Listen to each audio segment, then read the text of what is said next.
Assalamualaikum warahmatullahi wabarakatuh.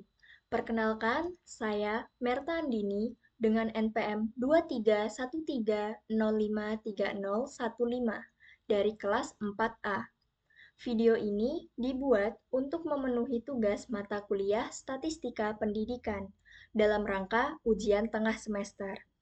Mata kuliah ini diampu oleh Bapak Jody Setia Hermawan, Magister Pendidikan, dan Ibu Frida Destini, Magister Pendidikan.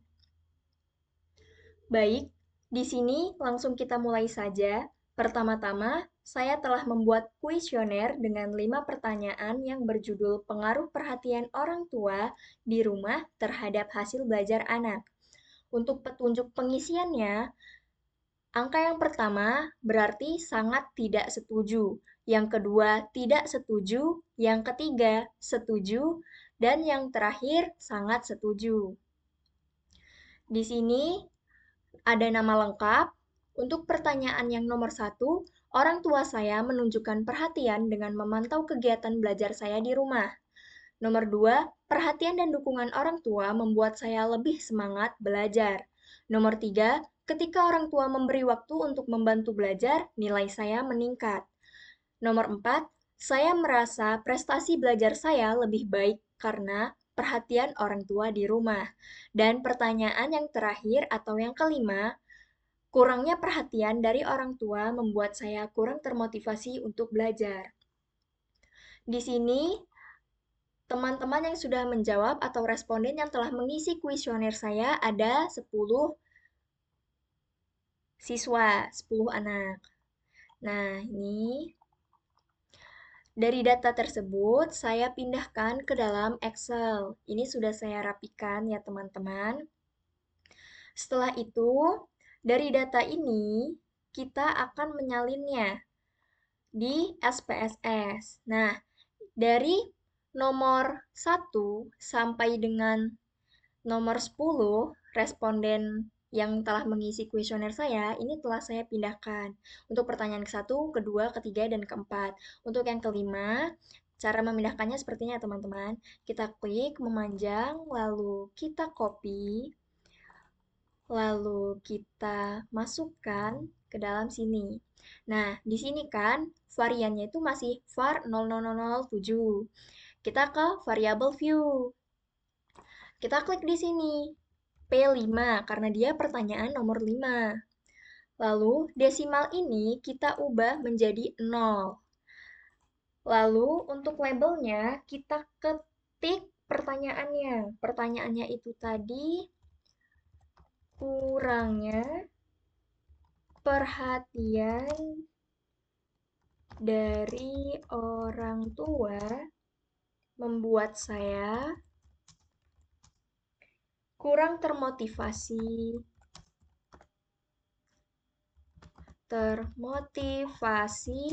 untuk belajar. Nah, untuk di sini ini kita isi value-nya saya klik kelima karena pertanyaan yang kelima, lalu labelnya itu kita salin dari petunjuk pengisiannya, teman-teman. Bentar.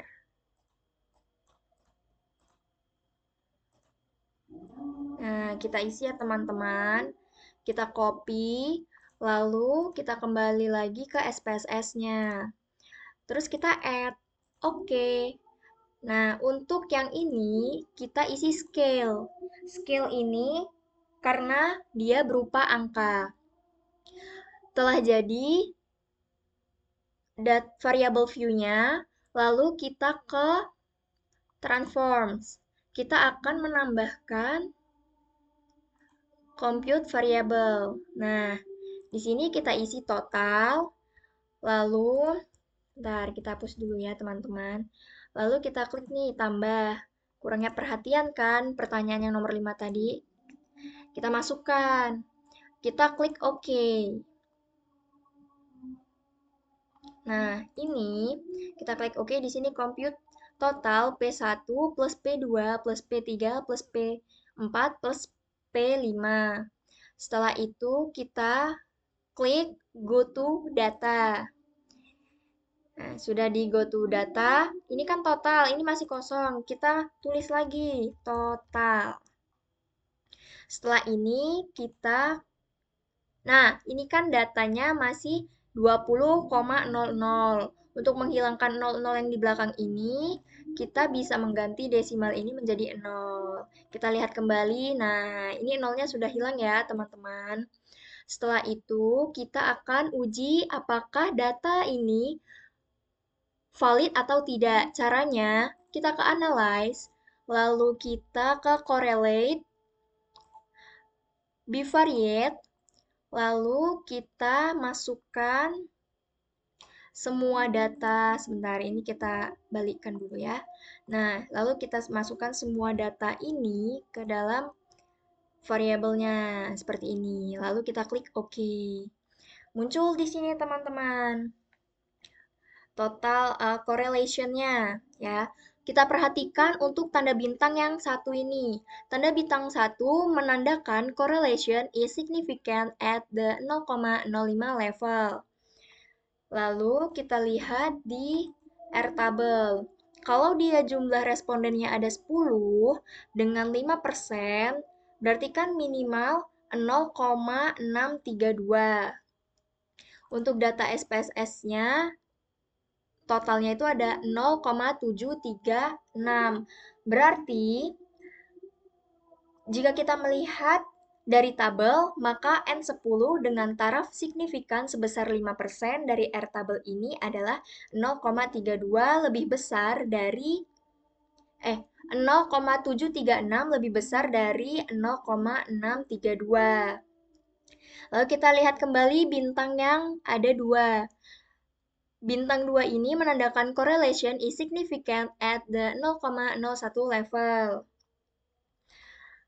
Kita kembali lagi, kita lihat untuk yang responden 10 atau N10 itu 0,765. Kita kembali. Dengan taraf signifikan 1%, maka diperoleh R-tabel sebesar 0,765. Di sini 0,811, artinya 0,811 lebih besar dari 0,765. Artinya data yang kita dapatkan ini valid. Lalu kita uji lagi reliabilitasnya. Kita go to data, lalu kita ke analyze, scale, reliability analysis. Nah, di sini ini bisa kita kembalikan dulu. Nah, awalnya nanti rupanya seperti ini ya teman-teman. Tampaknya. Nah, kita CTRL-A lalu kita pindahkan. Untuk total di reliable itu tidak perlu, jadi kita kembalikan saja. Di sini kita klik OK. Nah, di sini sudah reliability, scale L variance, case validnya 100%. Reliability statistiknya Cronbach's alpha-nya sebesar 0,814 dengan end of items 5. Hasil ini menyatakan bahwa end of items sebanyak 5 buah memperoleh nilai Cronbach's alpha sebesar 0,814, lebih besar dari 0,6. Karena sebuah data akan memenuhi syarat atau data tersebut akan dinyatakan reliable jika 0, jika data tersebut menghasilkan 0,6, lebih besar dari 0,6 ya teman-teman.